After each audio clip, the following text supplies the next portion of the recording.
this shared here real quick on some of these groups, but hopefully we'll wait a few seconds for some people to get on. We have Marissa Hamilton online here. We're going to talk to her in just a minute. She wants to share some things that are going on. Let me see here. Give me just a second. No, that's not what I'm trying to do. Okay, maybe we'll share that here in a little while, but we thank you for joining us again for another episode of We Hold These Truths. I wasn't sure how often we were going to be able to do these shows, but after the week that I've had and the news that we've discovered, um, and the cases that have been going on, I just felt it was important to do this Sunday update. Want to tell you a little bit about what's going on with Cindy. Want to talk with Michael about the Melissa Deagle case, because despite all the people saying that we shouldn't be paying attention to that, I still want to hear the story until we get all the facts. But I know there's some controversy with that, so we want to be able to share some of her side, or what Michael's learned, and then Cindy may be calling in. But first, we want to talk to Marissa Hamilton, because this show is not just about the family rights issue, even though that's something that I feel is very critical in our nation right now, which even the State Department coming out with their their trafficking report of 2019 said some interesting things about state sponsored child trafficking and children being sex trafficked out of foster care. But there's this disturbing trend which has been going on lately, and I just don't get some people's thinking about how it is okay to sexualize children. And it seems that all over this country, there is this vicious attempt to confuse children, to sexualize children, to get children thinking about sexual things at an age where most of us aren't even thinking about those things. And there's some creepy things going on in the state of Arizona. And we wanted to have Marissa come on and just talk about her work there. Looks like we got some sirens in the background. It's live, forgive me. But just a little bit of, well, I'll have Marissa share about herself. Let's go ahead and bring her on right now, and see if we got some good sound. We had some terrible sound issues, and I prayed about it, and Ted was working hard, and we were able to get up live. So we're glad you joined us. The call-in line will be open. We are going to have Marissa on, then Michael, and then we'll take your calls unless Cindy comes on. But Marissa, are you with us? I am, but every time I unmute, it says I'm muted again. So can you hear me? Yeah, I can hear you fine. So whatever you're doing, don't touch anything, because we have been having crazy sound issues. We were supposed to be on a half an hour ago, and it's okay. I really appreciate everything Ted does. So for people who don't know who Marissa Hamilton is, I met you in DC. We've done some other activism together in just trying to raise awareness to the state-sponsored child trafficking. But who are you, and kind of what's been your experience in politics, in raising awareness to this child trafficking? Sure. So back in, goodness gracious, I guess it was 2016 now. I worked with Save Braylon's Family in Alabama, which is a Terrible kid. family, terrible case where a 14-year-old girl was raped by someone from her church, by a kid from her church. And she decided that she wanted to keep her baby. She became pregnant, wanted to keep her baby. Her grandparents agreed to take care of her and her child, and they made arrangements with the state of Alabama to be able to look after both, to look after her twin brother, and her baby that was on the way. And the state agreed to all of that. And then right after the baby was born, they came in, made up some bogus accusations, and kidnapped the baby. Later on, they kidnapped the mom and her twin brother also, and it was a mess. Most of the family have been reunited now, but they've had tons of problems still. Yeah, and if anybody wants to research that case, if you Google, 14-year-old rape victim, Alabama, the Braylon's case should come up. We've covered it a few times, but yeah, I remember that is where you start getting engaged. And Yep. sorry to interrupt you. So, how's things been progressing since? And what are you doing in the political realm? What are you focused on right now?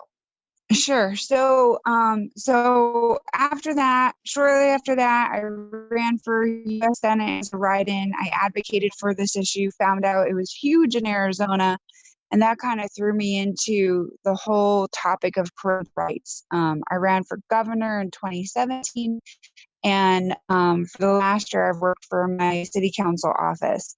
But I'll be leaving the office this month. My focus has been on criminal justice reform and homelessness. I've been working there. That's kind of the focus that I've had, because I see it as two root cause issues that end up having CPS get overly involved in people's lives. So I've been working to solve the issues that create the CPS engagement so that we can stop that part from happening. So with that, I started with working with a group called Purple for Parents in Arizona. They're expanding into other states, but basically it's a group of parents that promote parental rights.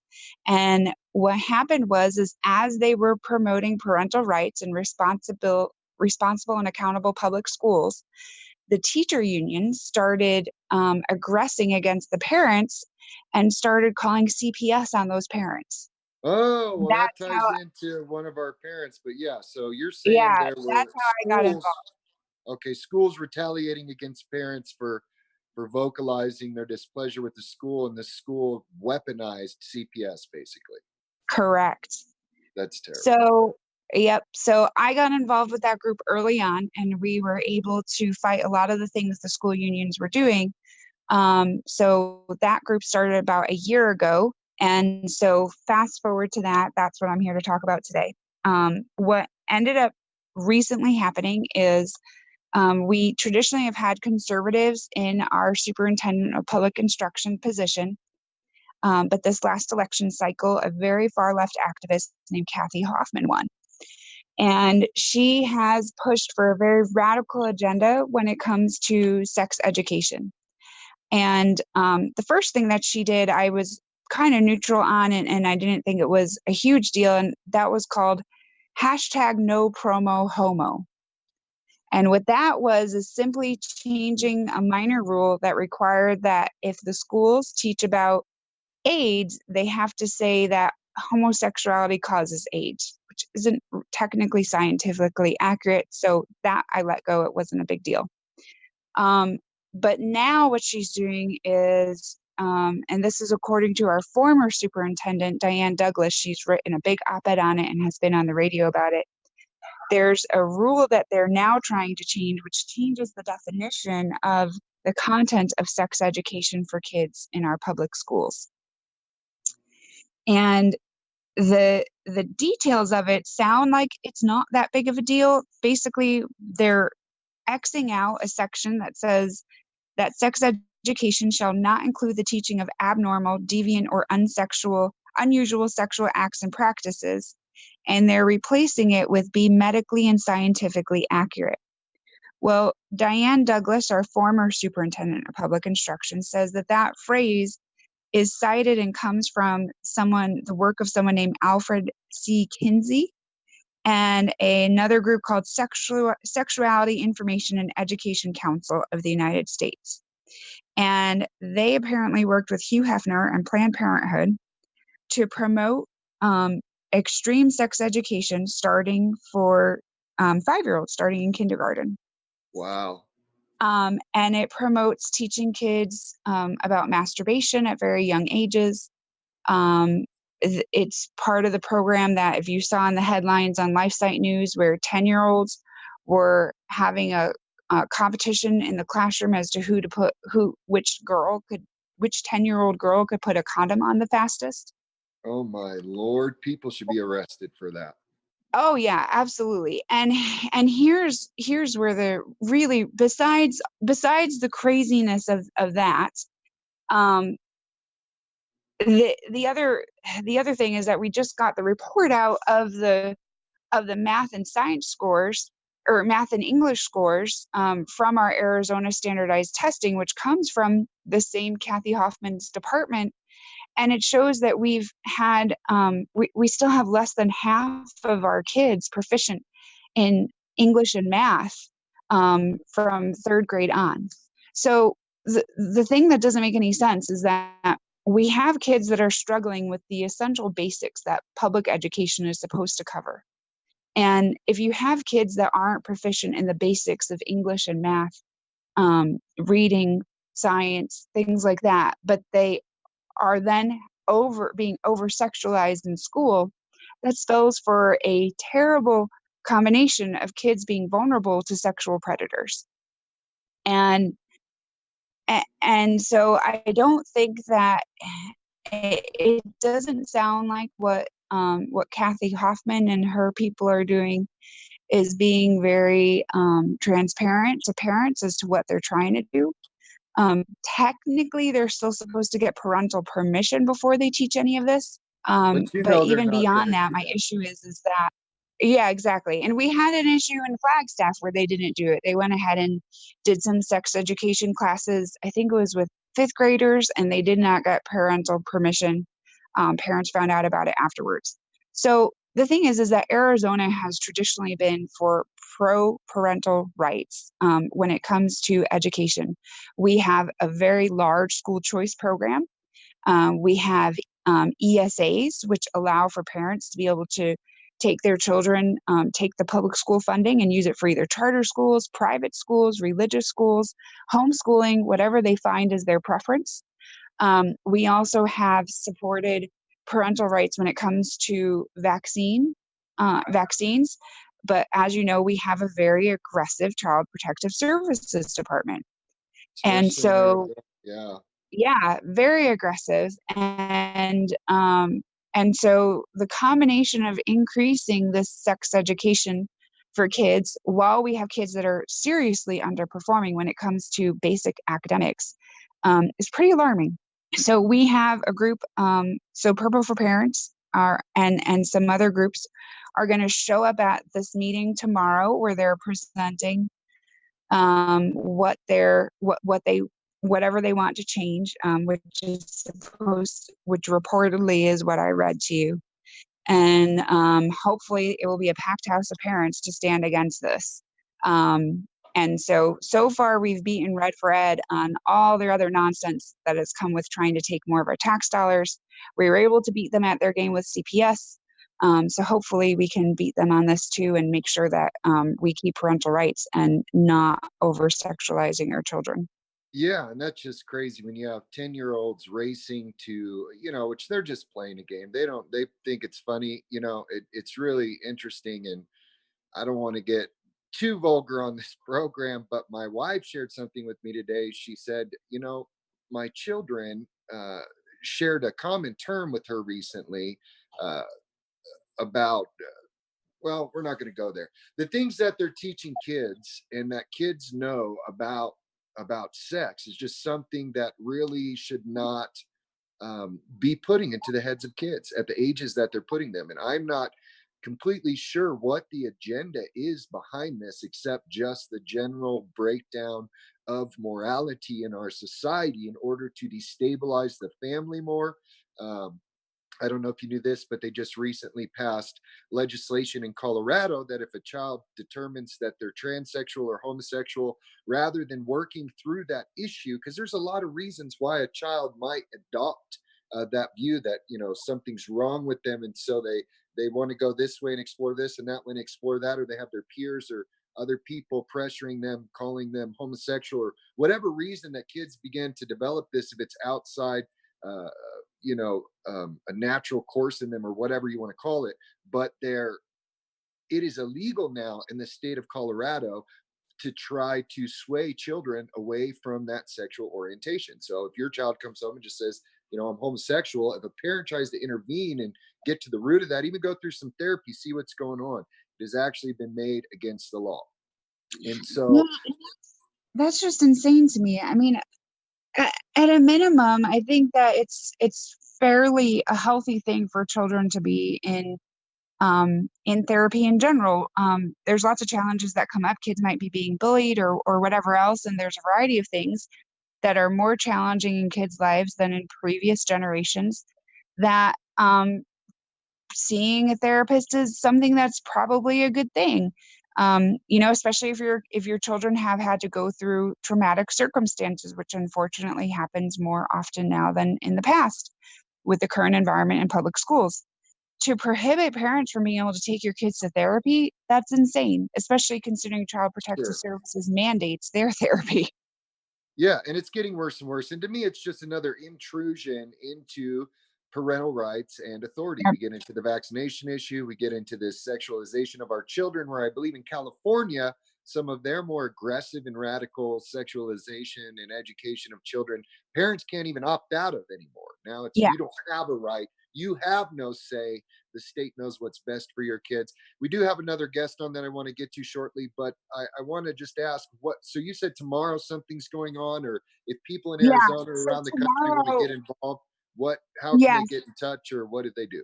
So what I recommend is people go to the group, and even if you're not in Arizona, if you're for parental rights, I highly recommend you go look at this group. It's hashtag Purple for Parents, all one word. Asked to join that group, and then we're a group of 6,000 parents that are for parental rights, especially in our public school system. And in there, there's an event for tomorrow at 9:30 a.m. Um, that's downtown at where the superintendent of public instruction meeting is, and it has all the details in there. And just to close that, where you said you didn't know what their total agenda is, the same group that I told you is pushing for this change in sex ed, they have an article that's called Sex Ed for Social Change. And what they say is that having sex education be expanded in schools is good to be able to change the culture of students to create Yeah, from what their parents have raised them to be. And so they use it as a driver for social change. And that's not that's social engineering. That's a violation of parental rights. Kids should have the culture that their parents provide for them. absolutely agree with that. And if you have time when you get off, if you could maybe post that article in the comments section, we'd really appreciate that. Or Ted, if you can find it. What was the name of that article again? The name of the group is hashtag Purple for Parents, and the article, I'll just post it. It's hard to say. It's siecus.org. Or Ted, I'll send it to you and you can Okay, post it. yeah. Or the article you just mentioned though about the social engineering, if you could post that as well, we want people to be able to view this and understand that your family is under attack, people, and it doesn't matter if it's through doctors, if it's through the pro-vax community, if it's through the abortion community, if it's through whatever. All of these groups that want to seize the heart and mind of your children, they want to do it without your consent. They want to do it without your ability to protest, and they're really, really getting radical when we have 10-year-olds racing to see who can put a condom on the fastest. We have a serious problem in the country. So, Marissa, thank you for coming on. Hope to have you a guest again in the future and talk about what you're doing. And really appreciate everything that you do. It's good that we know there's people in the system, and that's what people need to understand is there's multiple levels by which we can change this. Getting politically active is one of them, and it seems that you're having some great success, and we hope you go out and do some greater things and be able to advocate on a national level in some position of public service. That would be amazing. But thanks for coming on Thanks so this. much. All right. All right. So that was Marissa Hamilton, and she's out there doing the battle. And so uh, there we go, Marissa. Okay. And so we did a live a couple weeks ago, and it's kind of what got me started again. We've been moving, we've been still growing and healing in our own family. We have all of our children home now, and it's really amazing what God is doing. But we did an update about the Melissa Deagle case, and this is a case that's been going on clear back since 2013, prior to when they even took my children, and caused a little bit of controversy because she was arrested, had felony charges, left the state of Arizona. Arizona came after her, and then Michael did an article that ended up, I believe, in the Daily Caller, and we asked him to come on and kind of share some updates of what his journalism has discovered about this case, because we want to share her side. She can't; she's in jail. And if anybody knows about being slandered in public and attacked and lied about, it's definitely our family, as we had complete untruths written about us, even by the Associated Press. And so we want to keep people's eyes on this story. Michael, can you hear me? Are you on here? Yeah, you hear me okay? Yeah, there you are. Sorry about all the, yes, sir. Sorry about all No, the don't worry. technical. So Go you mentioned that this story is controversial. Can I talk about that for a second? Sure. How it's controversial? It's controversial because of what's called an AstroTurf campaign. Now, it's pretty rudimentary, this campaign, but that term AstroTurf, it's in a book called Stonewall by Cheryl Atkinson. She actually also did a free TED Talk about it. What it is it's like a PR campaign. In fact, PR companies often do them, and they hire people to go out and write articles and blog about a certain issue, and go on social media and take a certain side. And what's happening in Melissa is a rudimentary one. This guy, Miko Hayes, is, from what I can tell, he's being paid by a guy named Robert Beatty to do this and against other people. He said as much in a Facebook Live in May. He said, Robert Beatty pays me to do this. And there's a few other people who are involved, but the whole thing, it's basically a gaslighting campaign using the media and social media and whatever other ways of communication to controversialize her. In fact, Ms. Atkinson used that term. I guess the reason I'm saying controversialize is because that's exactly what these AstroTurf campaigns are designed to do. And what's interesting is this story is very similar to another one that I've covered, the Rucky case, the one I've covered the most. And I've actually found like 7 or 8 themes that are remarkably similar in both cases. Both moms have been arrested. So they've criminalized their behavior. Sandra Grazzini Rucky, Sam, she goes by, she was charged with 6 crimes, which were really just one crime. Melissa's being charged with 8, and that's what's called charge stacking. They've both been extradited. They've both falsely been accused of being fugitives. How about that? You think that's a coincidence? That both women were falsely accused? Let's touch back a little bit on that, because that seems to be one of the points of contention with people. And I saw something in your article. I'd like some clarification. Now, you got a chance to talk to Melissa. Is that correct? Correct. In jail in Arizona. Okay, which is more than some other people. In jail in Florida. In jail in Florida. Right. In jail in Florida.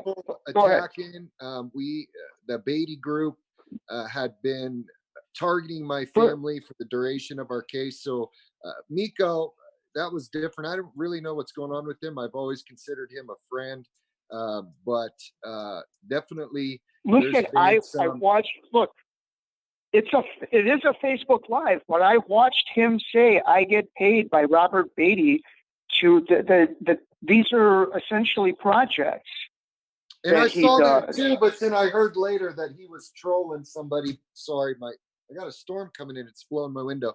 But, I don't want to focus on that as much, because there are people, I believe, like you said, because they did it to my family, that are either paid or they're federal COINTELPRO trolls that are using federal money to spread disinformation, attack families, because there's a massive trafficking pool that organizations are pulling out of for federal incentives and for actual sex trafficking of children out of foster care. And so they have a pretty intricate network of attacking people. But the one thing I wanted you to touch on was when you were talking about this fugitive status. Some people were saying, well, she's a fugitive. She ran from Arizona to avoid these charges. Do you want to kind of break down the charges and what's going on with those?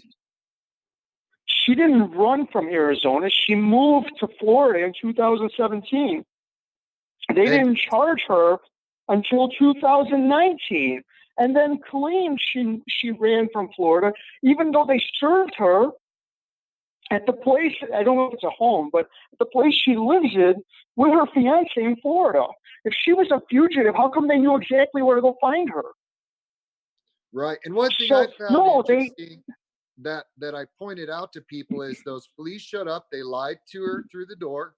They said they'd show her a Mhm. warrant if she opened the door. She opens the door, and this is the kind of crap they pull, which is why you can't just open the door and let these people in necessarily without some form of protection. I'm glad she filmed this, but then once they get her outside and start cuffing her, when they said, "We'll show you the warrant, we're going to show you, buddy, the warrant," then they continue to manipulate the dynamic and tell the fiance, "Well, we're not showing you anything till you shut the camera off." And they continue to exert this unlawful control and manipulate people and utilize their children against them. So, what is going on in her case that you'd like to share with people? And do you believe that this is retaliation by the state of Arizona? No, yeah, it's in a sense. What's going on in her case is everything you just said. Well, it's Exhibit A, and it's on steroids. Her case had all of the federal funds, everything, and they're doing it in an egregious way. So, hold on one second. She's being they didn't call it Munchausen, but that's only because they used a different term for it. I think because they were trying to hide what they were calling it. But she's being accused of Munchausen. If you know anything about Munchausen, that means that you're making up disorders, which means your kids couldn't have anything. Well, hold on, let me get to it. This comes from Phoenix Children's Hospital. Her daughter is a patient in our special needs clinic at Phoenix Children's Hospital. She is a medically complex 12-year-old. She carries the following diagnoses: gastrointestinal dysmotility, gastroesophageal reflux, JG tube dependent, autism, ADHD, primary immune deficiency, and fatigue. It comes from the claim she's made. The one saying she's got all of those things. So they took her kids based on this ridiculously bogus misuse of Munchausen. And that's another way that it's similar to the Rucky case, because in the Rucky case, they did it with parental alienation, where they misused that term. And that's very important because in both cases, there's a huge industry that's filtering through DCS, CPS, whatever you call it, to label mostly women, I found so far, though I won't say they won't do it to men, as having Munchausen as a reason to take these kids and then place them into foster care. And it works similarly with parental alienation on the family court side, where they use that to place them with the dads, the abusive dads. And all of that is very similar in the two cases. But in her case, did you read that these things, they don't just have a few disorders, they're like these ridiculously complex disorders. And on that case, they claimed that she was making up illnesses and they got away with it. So that's pretty egregious. That's why they're pushing so hard. This is a lot more significant than the average case. And the other thing is she hasn't seen her kids in, I think, 5 years. They've been in foster care. They may have been adopted out. To me, because I told people the reason I'm so concerned about this case is it would be, in my opinion, no different than if the state of Kansas showed up at my door right now after my case is closed and over, and then decided to charge me with the crime to retaliate because I'm doing these broadcasts and continuing to expose child trafficking. But what, for people that aren't familiar with this kind of thing actually happening and not believing that the government would waste time or money to harass somebody to this level, what do you believe are the reasons they initiated this criminal proceeding against her? Do you have a theory? Yeah, I have a great theory. She hasn't seen her kids in 5 years. How bad do you think it was in foster care and maybe adopted out for them, that they're willing to do this now with her daughter going to be 18 in December? How bad is it? Look, the only thing that we really don't know about this case is what happened to her kids once they got into foster care. And my guess is it was a nightmare beyond all nightmares, because this is how hard they're coming after her mom. Because they put her in jail, and look, if the kids are dead and she's in jail, she'll never know it. If the kids were harmed in a horrible way, well, it's very hard to sue when your mom is in jail for child abuse. Obviously, they had to take you out of that home. Now, and that's, I think, why they're coming so hard. Sorry about that. So some of what I've heard Well, it looks like Melissa Deagle replied to someone's comment on our post. So we do have somebody that may be familiar with the case. If you want to call in and share as well, the call-in numbers at top. I think Ted would be able to bring you on, but we want to tell your story. The point of us doing these shows is to help educate people that these things are really happening in America. But one thing I Right. wanted to So ask you, go ahead.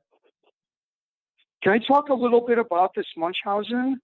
Sure. It's Please tell people what it is and what you've seen it been abused by the state. Okay, so what it technically is when you, as the caregiver or the parent, make up illnesses in your child because you're starved for attention and you want to see your child at the hospital and be taken care of by doctors.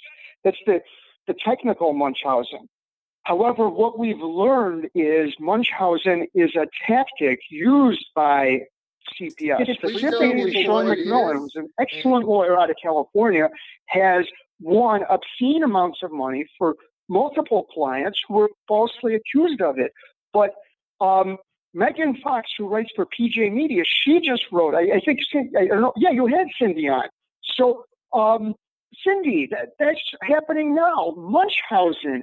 Then the Pelletier case, they didn't call it Munchausen, but it's basically the same thing. These are not coincidences. It's a tactic. When all else fails, we're going to accuse the parent of having Munchausen, and that's the reason we got to take the kids. And I'm telling you, I've done a lot of work on parental alienation, and it's exactly the way they do it for these abusive men. When all else fails, we'll just accuse the mom of being a parent alienator, and that's the way we'll take the kids out. And it's a tactic. And the most important thing is there's an industry behind it. There are shrinks and therapist types, and who knows what are their job titles, but social workers that are they're assigned to the cases where they need Munchausen. It's the same, they're filtering them through. And Melissa's case would unravel the whole thing, I believe, because it's so egregious that they have to put her in jail.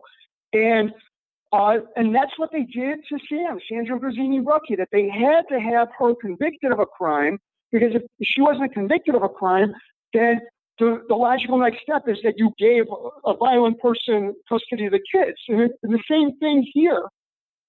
They have to have her convicted of a crime because the girl's obviously completely disintegrated in foster care, and if she's not convicted of a crime, then you place them into some, hellhole completely unnecessarily. Right, and that's one of the theories that, and I've been trying to pull up these comments.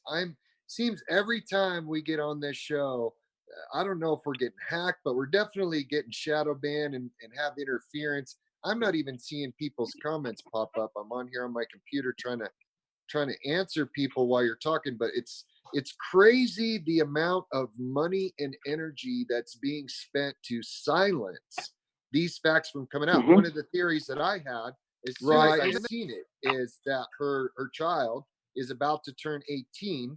They didn't silence her. I think they were gang stalking her when she was in Arizona, caused her to have a little bit of a breakdown. She gets away from that, and she's not shutting up. She's not silencing. And Arizona is so crooked, they don't want her joining with her daughter to continue to expose DCF. And the best way they can do that is to charge her criminally, run the case out as long as they can, try to wear her out, and put some kind of restraining order on her so she can't even speak to her daughter when she turns 18. It's going to be really interesting to see how this case plays out. And I'm going to talk a little bit about Cindy's case. Ted, do we have any other callers? And I want to let you share some more, Michael. But I do want to get to an update about Cindy as well. And you're free to stay on and interject if you want, unless we get some other callers. We want to give them a chance. But what are some important facts that you'd like people to know about this case and your research in general concerning this child trafficking? Right. Well, number one, as I said, she was falsely accused of being a fugitive. She was extradited. They got $100,000 bond on her. She's been in jail since May. We're almost at the end of June now. And right now, this is kind of interesting. The last thing that they try to do, they sealed, not the whole case. I don't believe it was the whole case, but there was some sort of a police report they wanted sealed. But the more interesting thing is, before a judge had even heard the case, they did a motion to switch judges. So it looks like they're judge shopping, and like they have an idea of the judge they want, because they immediately have this motion to switch judges, which in like the crooked world means the next judge will be the one that they want. So that's basically what's happening with the case. And she's probably going to have a public defender. So the state presumably is counting on that. Public defenders are so horrible that even completely ridiculous cases can be won. But yeah, and that's part of the. Look, in some ways it's surreal because whenever I explain to everyone, the very first question is, well, how do you force doctors to do operations? We should mention, so the child abuse charges, they're claiming that they were unnecessary operations. Now, I read, again, there's a girl with gastrointestinal dysmotility, gastroesophageal reflux, GJ tube dependent, autism, all of these things. But I guess they're claiming that she did a bunch of operations and other medical procedures unnecessarily. But more than that, how is the mother, like what is she putting guns to people's heads? What did they exactly say? The right. doctors, if they thought they were unnecessary, doctors to, it's ultimately doctors that are making these medical decisions. She's not doing surgery herself on her daughters. She's not sticking surgical feeding tubes, or wasn't, in her own daughter. So I agree. They're trying to say that either they're completely incompetent and somehow this non-doctor woman completely fooled them all, but they aren't laying out any kind of evidence. I did notice that the case was sealed, and they did the same to us. And really, we still currently have a federal lawsuit against 29 defendants that we refiled for the second time back in October. Okay. We are only in the phase where all these individuals filed 12B motions to dismiss based on jurisdiction, based on a bunch of other things.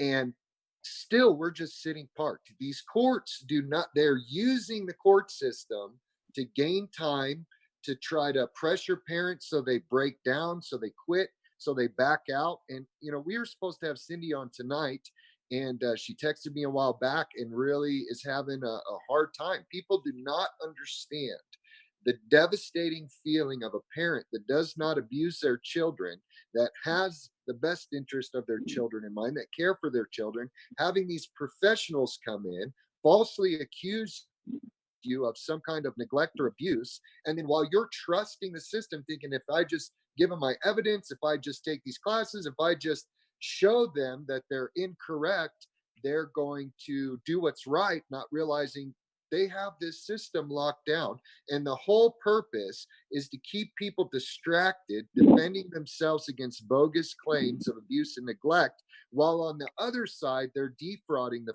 federal government, defrauding taxpayers for Title IV incentives. And yeah, I really want to share this update about Cindy, but just one question here. Ted, did we have anyone else call in? Yes, we have Cindy Hunter almost ready. Are you ready for her? Okay, you can go ahead and mute again. I just want to give Michael time to finish up anything. If there's anything you want to return to the call. We can still hear you, Ted. There he goes. I think he went off. Listen, I totally agree with you. And yeah, this looks like a textbook case of trying to get federal funds for kids that then become trafficked.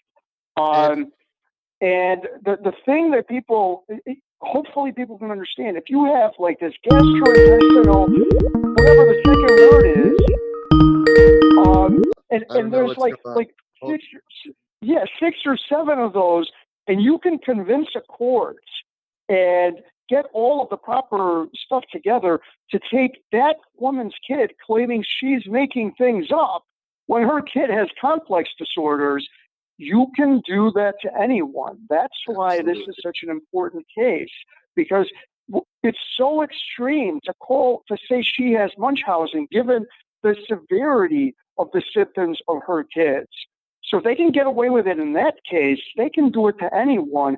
And that's what's very important. And in that respect, it's the same as the Rucky case. The Rucky case, her ex stuck a gun to his son's head. He threw a kid into a refrigerator. He chased after her daughter until she had to barricade herself in her house.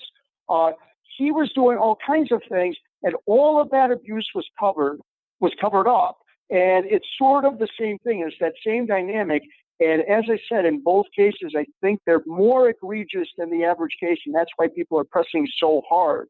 Because if you expose the case, the whole thing falls apart. And if you get away with it, you can get away with it with all the other ones because the rest of them aren't nearly as extreme. Absolutely. And really, thank you for calling in tonight, Michael. And I just want to let you know that if you get any updates, please get a hold of us. We kind of wait till we get a bunch of stories put together and then want to have an update. We don't have a steady schedule right now, but we definitely want to keep people updated. 30, can I finish up 30 seconds? Sure, One thing people should know, we've come a long way. You're right. I wrote this article on the Daily Caller, and now I'm on with you talking about it, and it's been covered in other media. And look, no, it's not cable news. It's not 60 Minutes yet, but 3, 4, 5 years ago, you could not find these stories anywhere. Now you're interviewing me after I wrote about it in the Daily Caller. That's, we're making a lot of progress getting these stories out and getting people to recognize what's happening. And, revolutions are hard and they're long. And sometimes when you make baby steps, you don't see that you're making progress. But I think we're making a lot of progress. I agree. And when we first started this, we couldn't find help at first. For the first year, it was very challenging. And I agree. I'm pretty excited about the progress, including legislation that we want to talk a little bit about. That people are trying to get reversed and to get their states not to implement like the Safe Families Act. They want to keep those federal incentives going to this child trafficking networks, but the conversations are happening and people are seeing more and more and more that we're not just telling conspiracy theories that it doesn't matter who you are. If they target you, they're going to utilize every professional, legal, psychological, financial warfare they can against you as a family member. And we just hope people wake up before it's too late. And you're coming on this show talking to us about how they stole your kid, about how they falsely accused you or a nephew or a neighbor or a friend. Because if we are silent when this is happening to our neighbors, it's going to come to our door. But thank you, Michael, for coming on tonight. And please keep us updated. Have a good evening. Okay, have a good evening, sir. Have a good evening. Thank you for having me. Yeah, and we'll have you again. And so Ted said we have another caller on, and let's see if we have this caller. I believe her name is Sarah. Sarah, are you with us? I'm not hearing her. Okay, well, we'll give it a few minutes. There are some things I want to address. I even took some notes today. I don't know where are we at on time, Ted? We are at 44 minutes and 12 seconds. Okay, we'll probably go for a little bit longer. I don't want to be burdensome on people. This is a heavy subject, but so we have been helping this mom here in Colorado, who we had on the show, Cindy, a week ago. We encourage you to watch that show if you haven't seen it, where she came to Colorado because she had a special needs child and was told by her doctor that they had some really good medical care here.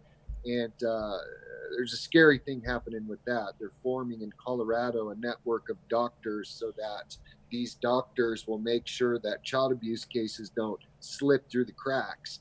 What they're creating is a professional network of kidnappers that can select and kidnap children. I strongly hope there's some oversight on how these reporters are going to do this, but she was having issues with Douglas County school system. And Jimmy Lakey, I don't know if you're watching this. I sent you a message, buddy. You're a local talk show host. I know you've taken government officials on, and you need to hear the story of this mom. But we were going to have her on, and she was having a hard day. We didn't want to force her to have to tell her story again, but I wanted to share with you what happened. So she had court last week, and they pull this on parents all the time. And I want to tell you guys something. I believe that Cindy's going to be successful at getting her son back. She pushed the school system. The school system retaliated by making an allegation that Munchausen, that she was making up the medical condition of her child, even though she had documentation, she had doctors, she had therapists, all saying, "What are you talking about?" They interviewed her daughter, which caused severe emotional distress to the point that her daughter had to get hospitalized, and they're still trying to attack her daughter and threaten to sever that relationship. And so she had court. Now, mind you, she hadn't seen her son in 21 days. Okay.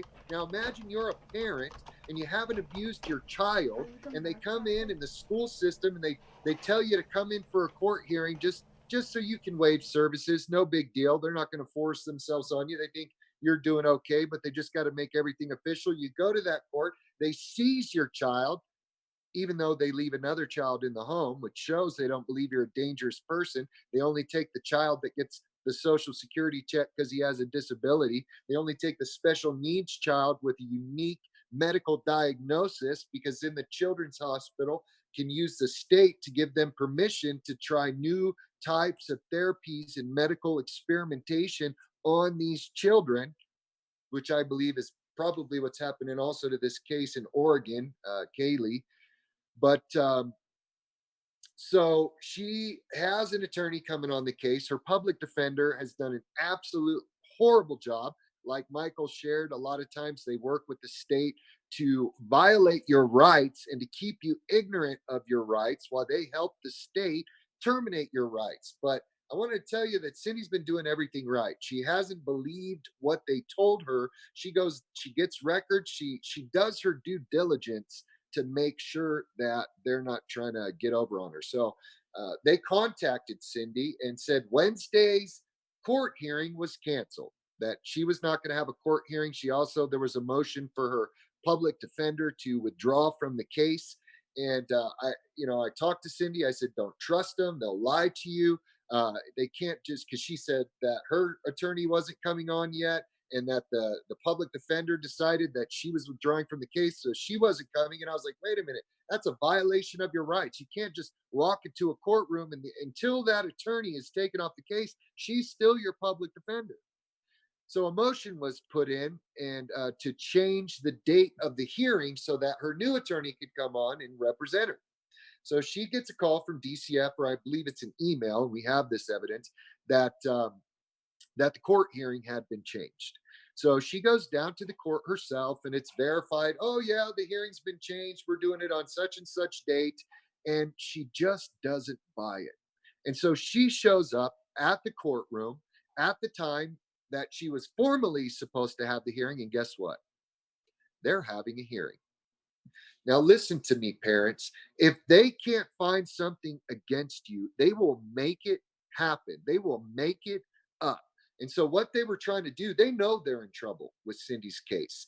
They know that she's got professionals that got her back. She's got activists that are assisting her, and that we're going to continue to fight for her son, that she still to date has no idea where he is not getting visits, does not know anything, because they will not give her information except at this last court hearing. They wanted to take her child out of state.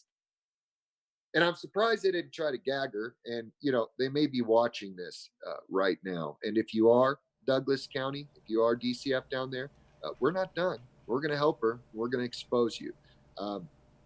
But in a nutshell, they tried to make it look like if she wouldn't have shown up, they would have said that she didn't care, that she was neglectful, and that she missed her court date. And that's why they'll justify keeping her son in custody. So the good thing is DCF wasn't ready. Her attorney didn't show up, and hopefully she'll get sanctioned. But she even shared with me, okay, that she's got an attorney ad litem on this case. And I'm going to get more information about this ad litem that apparently has already been disciplined. And she's on some form of probation for falsifying visitation records with kids. And during those falsified visits, stating things that the kids said about neglect and abuse that were never said by the kids because the ad litem was never there. So here we have a mom with the ad litem that's already committed fraud. We have a court that's changing her dates to try to manipulate and make it look like she's not showing up for court. And they're really waging psychological warfare on this mom. We need to pray for Cindy. And it's really horrible what they're doing in this case in Colorado. So keep updated. She has court again coming up this Wednesday, and hopefully they're going to return this child. But they are, I mean, imagine you come to Colorado to get your sick child help, and instead you get your child stolen. That's what this mom's going through. But I saw we may have had a caller. Ted, do we have a caller online? Yep, Sarah, I brought her right in on Zoom with you, so she is with Okay. you now. All right, Sarah, how are you doing? Thanks for calling in. What would you like to talk about this evening? Hey, Sarah. Raymond, it's Sarah Hunter. I was calling to let you know how I beat DCF. That's what I want to talk about. Okay. A quick note. What I did is it was my grandchildren. My daughter has issues. No ifs, ands, or buts about it. She wasn't capable of taking care of her children. Well, automatically they're supposed to look for family members. I stepped up to the plate. Hey, I'm here. I have a job. Never been in trouble. Don't do drugs. Don't even have a traffic ticket. Have a house. Have a car. Have everything that I need. Well, you're not set up for children. Okay. Within a week, I was set up for children. No, you can't have them. What's the reason? We just feel that you might let the mother still see them. Okay, so you think I'm not going to follow your rules, so you're not going to give them to me. No, so they put them in foster care. All Okay, right, so just before you go any further, I want people to know something, and you and I probably both know this just as well, that they disqualify what they call kinship placement in a large majority of these cases. And are you aware why they do that? Yeah, because they don't get paid if they go to family. Exactly. If the child goes to a kinship placement, DCF does not get those federal Title IV incentives under the Adoption and Safe Family Act that they would get. And that's what the Family First Act is trying to reverse, that they work on keeping kids with the family. So often a grandma or an aunt or an uncle or a family member will try to get custody of these kids. There's no reason to disqualify them, and they just disqualify them. And then later, adopt the kids out to strangers because they have to adopt them out to strangers just to get that extra federal incentive. So here's a grandma. She wants to take her kids. She knows her daughter has some issues, and they deny her over a bogus reason. We don't think you're going to follow our rules. So go ahead with what happened next. So what I did is I went on because I knew they were going to say I'm psychiatrically sick next. I've seen it, time and time again, looking at other cases.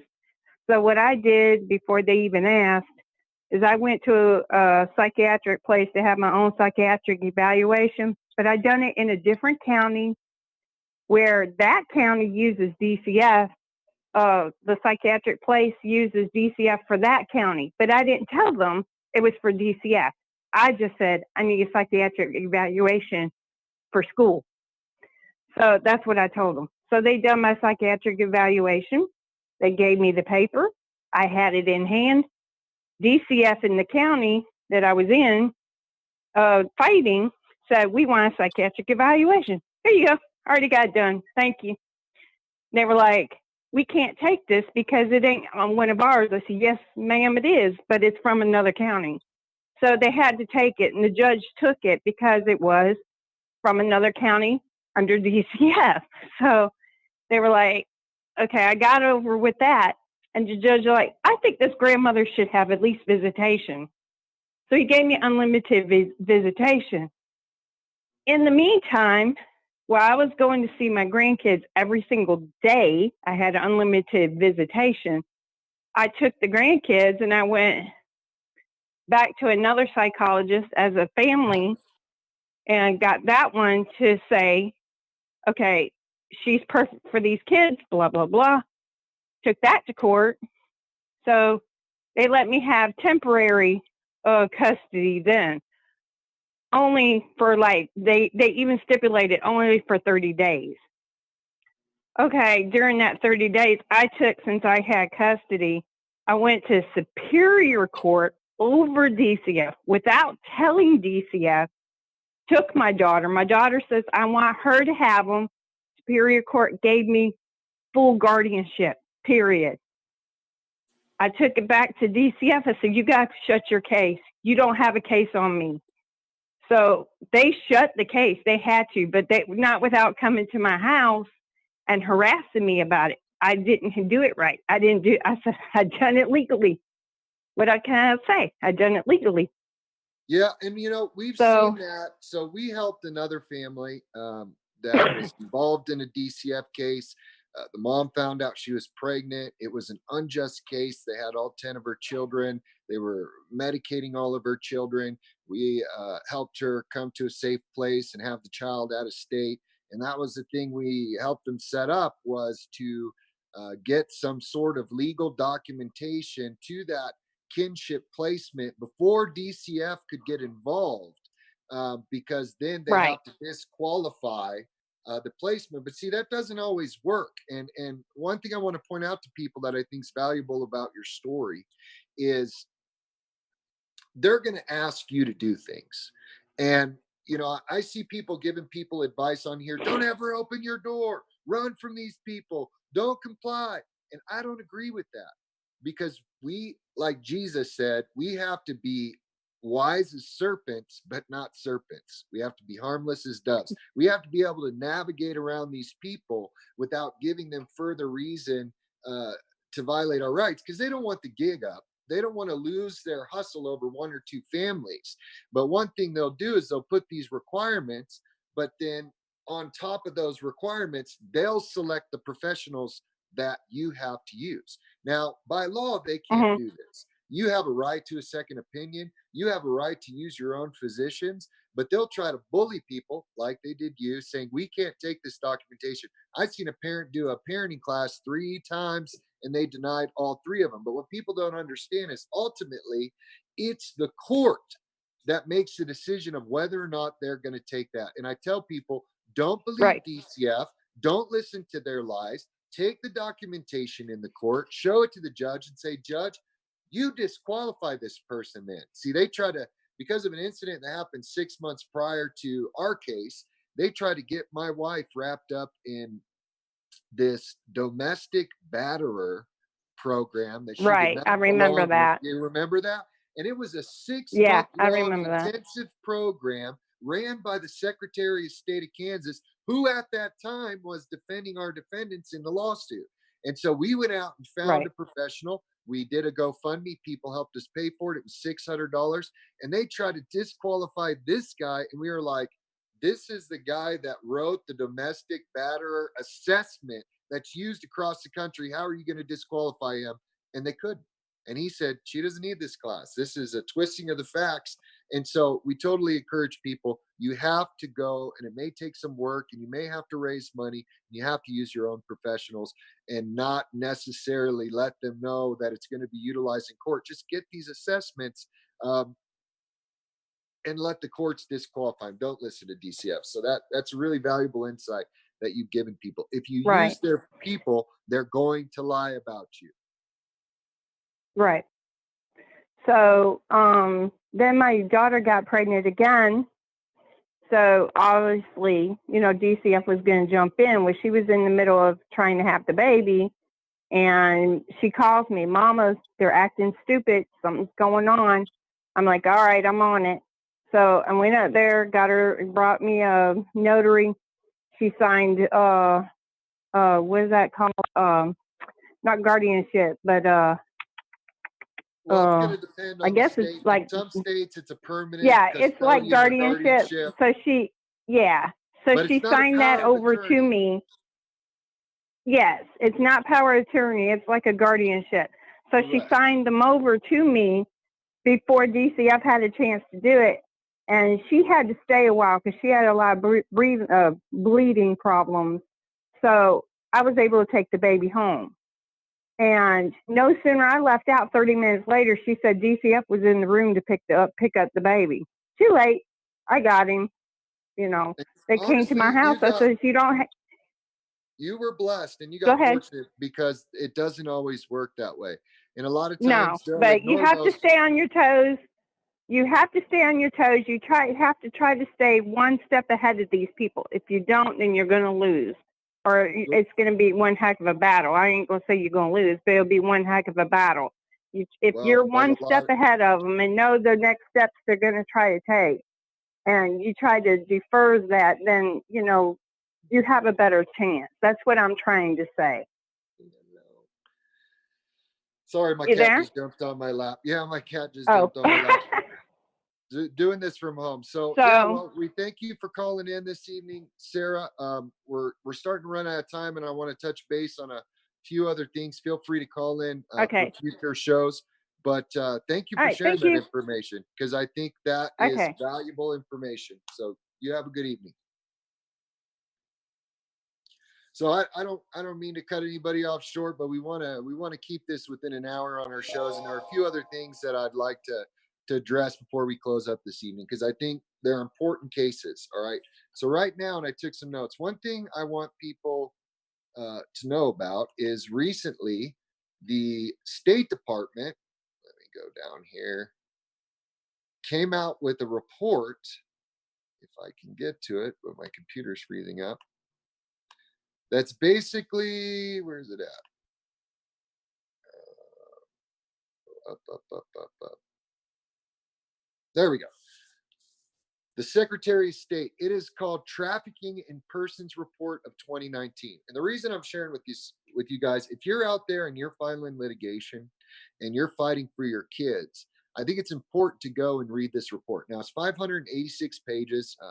I read it not in its completeness. I've been picking different areas because it goes into all of human trafficking, slavery, sex trafficking. But one acknowledgement that's in this report that I think is stunning. And before I read it, I was criticizing this report, saying that they weren't mentioning this very troubling fact about our foster care system in America.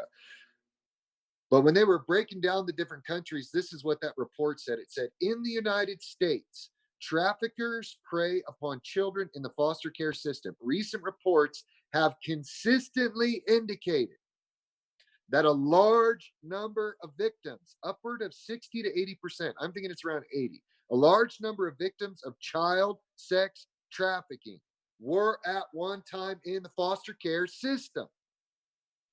Now, this is a stunning acknowledgement from the State Department. And then as you go down in this report, there's federal legislation that has opened up trafficked people to be able to sue people that traffic them. And I think somebody needs to use this against DCF. We're considering filing a lawsuit for our children. They all want to sue DCF. As we've talked and bonded and came together, and they share their experience and the trauma of that experience and the things that were told to them and the lies that were told to us, they're ready to hold some people accountable. But I think that somewhere there are so many different attempts people have had to give relief, to get relief about the stealing and trafficking of their children by state actors, that I think looking at this human trafficking legislation that they've amended in this report may give some arguments to add to any pending litigation about children suing about being trafficked by DCF because they're being trafficked by DCF for federal Title IV incentives. And then you have groups like, let me share some facts with you guys. Okay. And this is what's troubling. Not only are 80% probably, so 8 out of 10 sex trafficking victims that are rescued, 8 out of 10 come out of the foster care system. And we're not going to stop human trafficking if we don't cut off the source of the trafficked people. Okay? We have to get a hold of our senators. We have to talk to our elected representatives. We have to educate people. I got a backstage pass coming up to a pretty decent conservative conference where a lot of people are going to be talking about the future and faith and the conservative vision for this country. And honestly, I don't pick conservative, libertarian, liberal, whatever. I'm trying to find people in any party, in any movement, in any political position that is willing to take on this state-sponsored child trafficking. And so we need to get information to people because so many people do not understand that this is genuinely happening. Now we have a mom that recently had a baby cut out of her while traveling through a state based on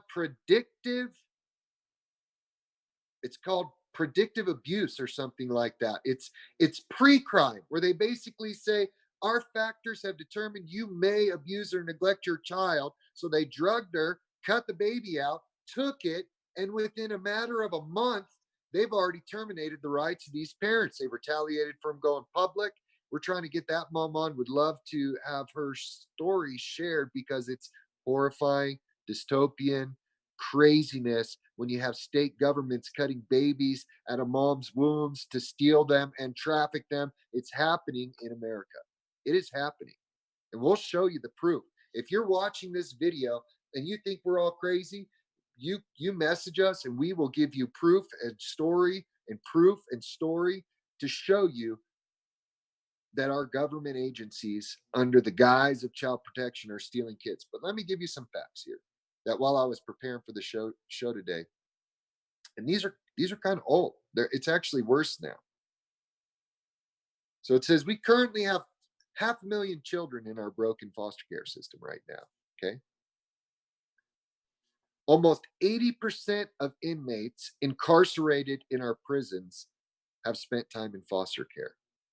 They go from foster care to the penitentiary. They stay a commodity for the state to get some kind of federal incentive, whether it's because they're a prisoner or somebody's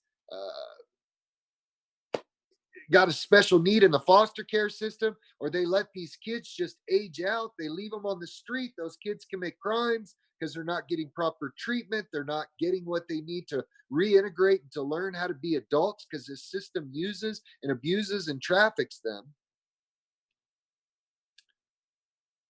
80% of inmates have spent time in foster care. 40 to 50% of former foster care youth become homeless within 18 months after leaving care. 60% of youth earn incomes below the poverty line. So this is the future. Homelessness, prison, poverty. That's what happens when the state is a parent. Only 1 to 3% graduate from college. 65% of children in foster care experience 7 or more school changes from elementary to high school. They can't build normal relationships. 4 of 5 young women become pregnant too soon that are in the foster care. 80% of these kids begin to create other children that go into the system. And what a lot of people don't recognize is they target these former foster kids to take their kids and they end up in the system as well. They are diagnosed with post-traumatic stress disorder at 6 times the general population and double the rate of veterans returning from war. Double the rate of veterans returning from war do these children get a diagnosis of PTSD. Now, I'm not sure if some of that is the fraud that's being committed, where they falsely diagnose these kids with some sort of medical or psychological disorder, because what a lot of people don't know, let me tell you something. When they diagnose these kids falsely with disorders or educational difficulties and they go give them an IEP, individualized education plan, or some kind of service, it maximizes the federal incentive. Like in the state of Kansas, those social workers that sued Kansas said that they were being forced to focus on federal compliance more than what was good for the children, i.e., meaning their goal was focused on maximizing the federal incentives. 25%. 1 out of 4 of these kids are over medicated on dangerous psychotropic drugs. 81% of males have been arrested compared to 17% of their peers who were not in foster care. So we have these horrible statistics of what happens to foster kids. We have these horrible stories of what's happening to kids in the system, of being abused and sleeping in offices. And I just have an article from the state of Washington, and the name of the article is "Foster Kids Trapped as Washington System Collapses." 60 one youth spent 67 nights in a motel. They're having kids sleep in offices. They did that in the state of Kansas in Johnson County. And allegedly, a KBC state contractor that's working with the states to traffic children sexually assaulted a girl that was sleeping in an office. So these kids are being abused, they're being over medicated, they're being neglected, they're being diagnosed with false disorders and told that they're messed up. And then they end up in prison, they end up pregnant, they end up arrested, they end up homeless, they end up in poverty. This is all under the guise of child protection in America. Do the research. This is the future of our country. Yeah, I'd encourage you guys to Google that article. I don't have time to go over it. It was actually written in 2018, the end of 2018, but Washington is in free fall. It's in free fall. Foster kids trapped as Washington system collapses. And I wanted to give you the name of the parent. So I'd encourage you to look up this story and follow it and help give this family some support. I think it's Suzanne or Susie. Here we go. Susie and Peter Saad, Saad, and their daughter Sophia. According to this story that I got, talks about how they were targeted, accused of being terrorists, and how the mother was drugged as she was traveling through the state of Connecticut, and forced C-section, removed the baby, and the state has terminated their rights already. She just posted on Facebook, they terminated their rights within 60 days. Force medicated, baby ripped out of the womb, rights terminated, that child's being trafficked. Theodora was the name that I had, but look up Connecticut mom has daughter stolen by C-section. There's enough articles out there. And then we have the other story I just want to touch base on before we shut it down for the evening, about the mom that we talked about before. So we had a mom, Kaylee was her daughter, and Oregon wanted to put this kid. Now, Oregon is a right to die state. If you want to die, they can prescribe you medication to take your life. But this child and mom did not want this child going through chemo again because it wasn't working. They began to use CBD on her cancer, on Kaylee's cancer, because Kaylee had cancer. She had already been through chemo once. The child had done YouTube videos talking about how the chemo was killing her, how she just wanted to live, how she just wanted to have life. Her mom found some support in the cannabis community. In the cannabis community. And they were trying alternative medicine, which people also have a right to try. This is with the child in agreement, not being forced by the mother, who's a teenager. Okay, a 13-year-old, 14-year-old can go without their parents' permission and get impregnated and have an abortion. Thank you, Planned Parenthood. But a mom and a daughter cannot decide to use a safer alternative of cannabis for the treatment of cancer that is showing effectiveness in its treatment. And it was showing effectiveness in this young lady. And so Oregon Department of Children and Family Services got a court order to seize that child, to force toxic poisons, i.e. chemotherapy, which could kill this child, back into her system, apart from what her mom wanted and apart from what the child wanted. And so the mom fled. And I want people to understand something. You notice there wasn't an Amber Alert when this mom fled. If you flee before they serve you paperwork, and I tried to warn the family members, I was sending messages, and I'm not ashamed to say this, that I was warning them, get rid of your cell phones. That I've been to the FBI, as many of you know, multiple times. I bullhorned the Justice Department. I brought other people to share evidence with the FBI. We've contacted civil rights divisions. We've been to DC. We've been to the federal ombudsman that's supposed to oversee compliance with what DCF is doing. They all ignore the trafficking that's going on. But God forbid, if a state wants to steal a child and a parent leaves before the state can serve paperwork, the FBI and the U.S. Marshal Service will go in and help kidnap that child. And it's a shame. It's a shame that these federal agencies will not address the child trafficking, the human rights violations, the civil rights abuses that are occurring under the guise of child protection in secret courts where parents are often gagged, records are sealed, parents are slandered, uh, documents are forged, and there are falsehoods that people can't defend that are leaked out into the public to demonize parents. Parents are arrested, like Melissa Deagle, and the feds won't do anything.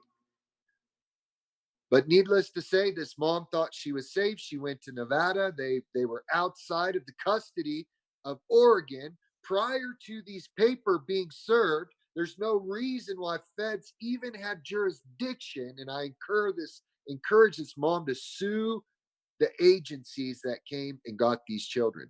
These federal agencies need to be sued for coming in without jurisdiction and taking Kaylee, taking your daughter, ma'am, if you're watching this, and brought her back to Oregon, and we don't even know what's happening. So we encourage you to follow this family from Connecticut.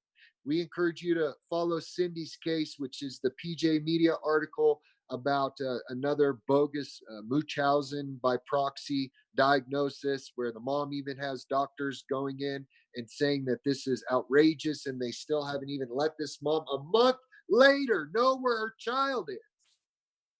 And we encourage you to follow Kaylee's story. Fortunately, Kaylee has a lot of support in the cannabis community. She already has some local representatives getting involved, but we need that family to be helped more. These are 3 cases that occurred over the past few weeks. We really want people to get engaged with. We really want pressure put on these government officials. I really hope some people will take up some litigation against these agencies that are trafficking children.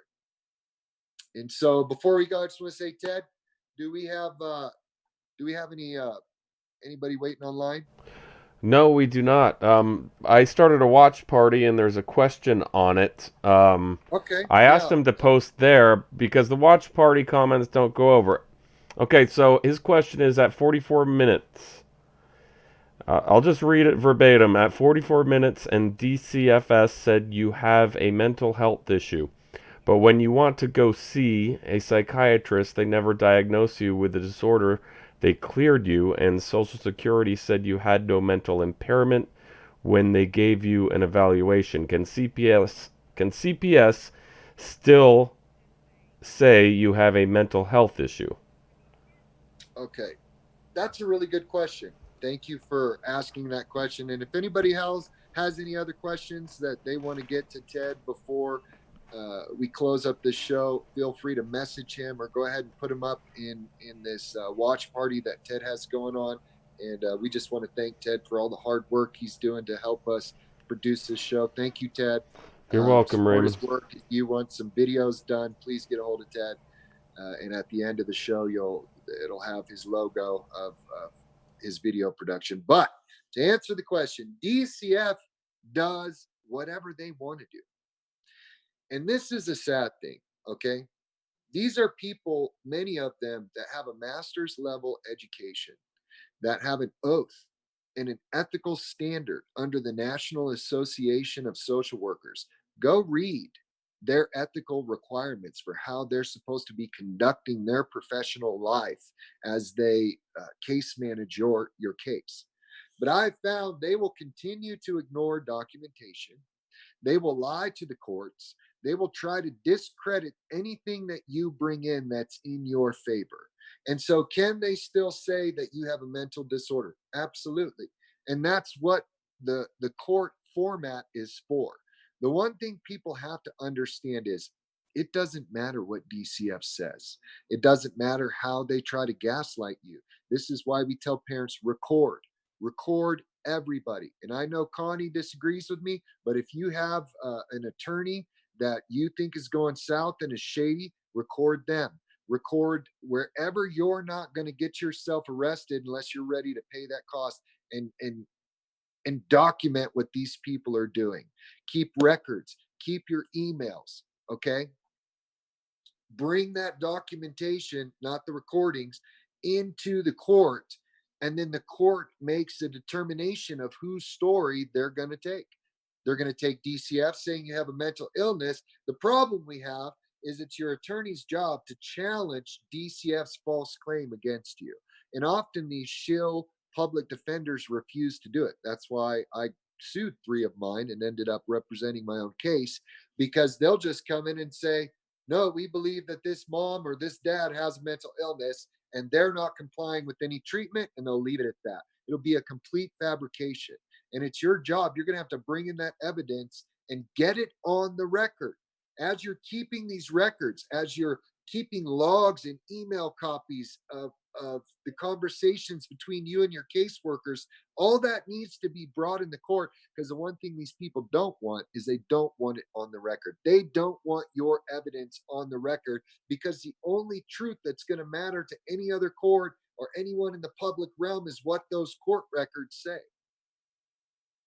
Which is why they struggle so hard to get parents not to go into a hearing. They threaten them that if they go into a hearing, they're going to find them guilty and they're going to have all these consequences. That's why the attorneys sit there that are supposed to be representing you, and they're silent, and they won't put the evidence out there. They won't challenge the state when the state says you have a mental illness. And I'll tell you one thing I did, and I'm not saying this is what you should do. I'm not an attorney. You need to seek wise counsel. But at the same time, as I told my attorneys when I had them, either you're going to challenge this information or I'm going to stand up and challenge it. And I'm going to argue on the record that you're not doing your job.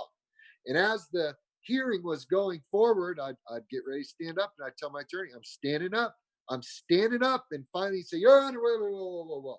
And I would sit there and feed it to them and say, this is what I'm asking you to say. Bring in my evidence from the Social Security Administration. I have no mental illness. Bring in this other doctor or this doctor report. You bring in your evidence and say, Your Honor, that's a false claim. And then you can always sue them for defamation if they're making those false claims in a court of record. You can go and file a civil suit against that defamation. Now, that's a whole another ballpark, but I'm saying you can file a complaint against their license for violating their oath and committing fraud in the court. Most states have some kind of disciplinary board for all professions, including social workers, where you can say that they're in there operating outside of their scope. Because guess what? A social worker can't diagnose you with a mental disorder. That's operating outside of their scope, which is an ethical violation.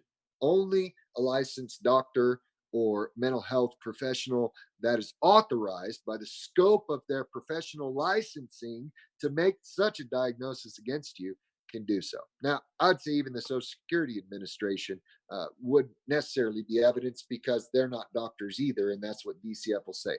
So to sum it all up, it doesn't matter what DCF says. It matters what you get in front of that court and convince that judge. And then they're going to make the determination. But as you get that stuff on the record, if the judge doesn't hear it, it opens up recourse for you to file appeals and for you to file litigation down the road and sue these people, because we need more people suing these people. So I don't know. Are there any other questions, Ted? No, that's the only one I caught. I haven't looked on the... I mean, I can go over and look real quick on the source broadcast. Let's see, I had it up over here. Where is it? Yeah.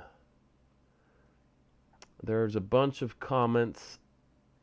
I'm not seeing any question marks right off the bat. So you'll have to go through and look at some of them afterwards. Okay, so I want to give people a few resources. If you have questions that you want us to answer on the air, or if you want to come on as a guest and share your story, go ahead and email us or message us actually through Facebook. If you go to Free the Schwab Children, hit message us and send us a question. We'll try to address your question on our next live update.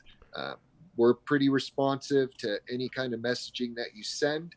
And so we definitely want to answer people's questions. We want to help you not only help others, but to fight this corrupt system that we have defined as state-sponsored child trafficking under the guise of child protection for federal incentives. And I'm telling you, I was going to address another story that I'm probably going to address later in the week or next weekend about we have Baptist Christian organizations that are trying to overturn the work that we've done on the Family First Act, Families First Act, saying that it's wolves in sheep's clothing, trying to destroy their ministries as they get that Adoption and Safe Family Act federal incentives to fund the housing of children. And I'm telling you, look, I know there are kids that are abused, okay? Matter of fact, I'm going to close with this. So Facebook's like gearing my Facebook to get me all this information from like foster parents. It's their algorithm. I think what they do is they see what I'm pushing and they're trying to push at me the opposite view. And I couldn't share this post. They made it unshareable, but it was basically this gigantic story about this child. And this child is in a home, and this child doesn't have food, and this child is hiding under a bed while his parents are fighting, and they're throwing things at each other, and the terror that this child experiences in this disabled home. And then DCF comes in and takes him away. And all of a sudden, this child walks into a new home and has clean sheets and a clean bed and people that are loving on them, and they have a life that they've never ever been able to have. And that's why we need more foster parents. That was the gist of the story. And if it was a true story, it was a very sad story because it is a reality that there are children being abused by their parents. It's also a reality that a large abuser is the state, is these foster parents, is this system. And so I responded to them saying, while that's a touching story, that's only half the story. The sad reality is that child will walk into that clean home, but when they walk out, 80% of them are going to be sex trafficked. 80% of them that have had contact with that foster care system are going to end up in prison. A large majority will be homeless. A large majority will be impoverished. So while it's a touching story about how a child had their life changed for a moment, because this system is so decrepit, so wicked, so jacked up, so infiltrated by greedy people and satanic minded people that want to destroy children and family, that for a lot of these kids, there isn't a happy ending. I think about the child of a family that we advocated for who ended up in a boys' group home where he was strangled by a belt while he was raped repeatedly. That was how that story uh, ended when that child ended up in foster care. And now that that child is back with their family in their home, the family has to deal with all the consequences of the abuse that these children suffered. So while you're out there asking over and over for more foster parents because DCF is stealing too many kids, that they have nowhere to put them, that they're trafficking children, they have to lodge them in offices and motels and everywhere else where these children are victimized. I'm sorry, the solution is not more foster parents. What we need to do is hold these agencies accountable. They need oversight. They need visibility, not like what they've done in Kansas, Governor Laura, where they've defunded oversight committees. We need more oversight. We need citizens involved. We need litigation. We need open courts, open records where names of children can be redacted and maybe even parents, but the facts of what's going on in those cases can be viewed by the public. We need mandatory jury trials across this nation. We need the standard of evidence to be not clear and convincing or a preponderance of evidence, but we need people, if they're going to get their rights terminated to their children, have a right to a jury and beyond a reasonable doubt. I honestly don't believe that parents should even lose their children in a termination if they can't be charged criminally and deserve to lose those rights because they've abused their children in a criminal fashion, and that was proven in a court of law. We need to stop listening to these agencies, and that's the problem I have with the Melissa Deagle naysayers, is they want to go off a Supreme Court ruling saying what happened, but nobody's heard from these daughters. All the evidence seems to point towards the courts doing what it always does. It's manipulating the legal process to abuse this parent, violate her due process, violate her civil rights, and steal her children. And children's hospitals all over this country are doing it. So please continue to join us, continue to share these videos. And I just want to read this to you. We hold these truths. I really need to memorize this, but this is an important statement in our Declaration of Independence. And it's why we called the show this. And we're going to end with this, Ted. But I want to read it. We hold these truths to be self-evident, that all men, all people, are created equal, and that they are endowed by their Creator with certain unalienable rights. They cannot be alienated from us. They cannot be taken from us. That among these are life, liberty, and the pursuit of happiness. We have a right to pursue what will make us happy, and who can be happy with their children being stolen and taken from them. That to secure these rights, this should be the sole purpose of any government agency involved. Their focus should be to protect your rights, to defend the Constitution, but to secure these rights, this inalienable rights bestowed upon us by our creators in our creation, in our birth. Governments are instituted among men. We give these people rights, a public trust that they're abusing, and that needs to be taken back. And they derive their just powers from the consent of the governed.